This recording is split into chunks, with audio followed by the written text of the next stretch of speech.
வெளிச்சத்தின் பிள்ளைகளாகிய உங்கள் யாவருக்கும் இயேசு கிறிஸ்துவின் நாமத்தில் வாழ்த்துக்கள்.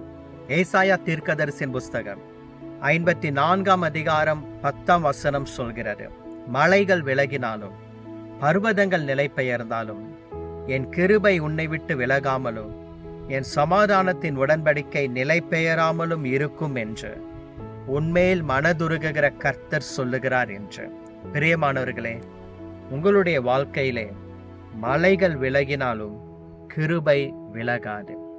இப்படிப்பட்ட உயர்ந்த மலைகளை நீங்கள் பார்க்கிறீர்களே, இந்த மலைகள் இந்த இடத்திலிருந்து விலகி போகும் என்று இந்த பகுதியில் வசிக்கிற ஜனங்களிடத்திலே சொன்னால் அவர்கள் நம்புவார்களா? நம்ப மாட்டார்கள்.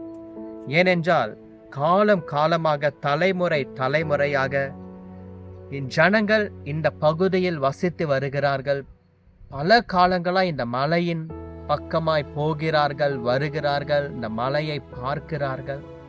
இது எப்படி அசையும், இது எப்படி விலகும், அவர்கள் நம்ப மாட்டார்கள். ஆனால் தேவனுடைய வாக்குத்தத்தம் என்ன சொல்லுகிறது? இந்த மலைகள் விலகினாலும் கிருபை விலகாது என்று.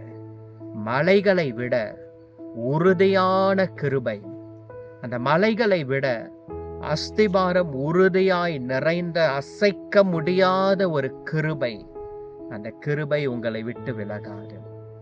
இந்த மலைகள் விலகாது என்று எப்படி இந்த பகுதியில் வசிக்கிற ஜனங்கள் நம்புகிறார்களோ, அதைவிட உறுதியாக அசைக்க முடியாத நிச்சயத்தோடு தேவன் இன்றைக்கு உங்களுக்கு வாக்கு பண்ணுகிறார், உன் வாழ்க்கையிலே கிருபை விலகாது.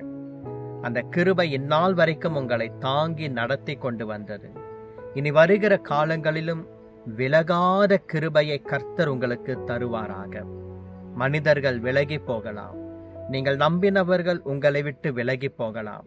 இப்படிப்பட்ட உயர்ந்த மலைகள் திடகாத்திரமாய் அஸ்திபாரம் நிறைந்ததாக உறுதியானதாய் இருக்கக்கூடிய விஷயங்கள் உங்களை விட்டு விலகி போயிருக்கலாம்.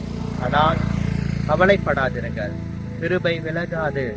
இனி வருகிற நாட்களிலே விலகாத கிருபையை வெளிச்சத்தின் பிள்ளைகளாகிய உங்கள் ஒவ்வொருவருடைய விஷயத்திலும் கர்த்தர் கட்டளை இடுவாராக.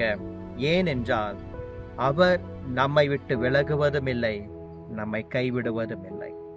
ஆகையினாலே கிருபை உங்களை விட்டு விலகாமல் இருக்கும். கர்த்தர் உங்களை ஆசீர்வதிப்பாராக. ஏமன்.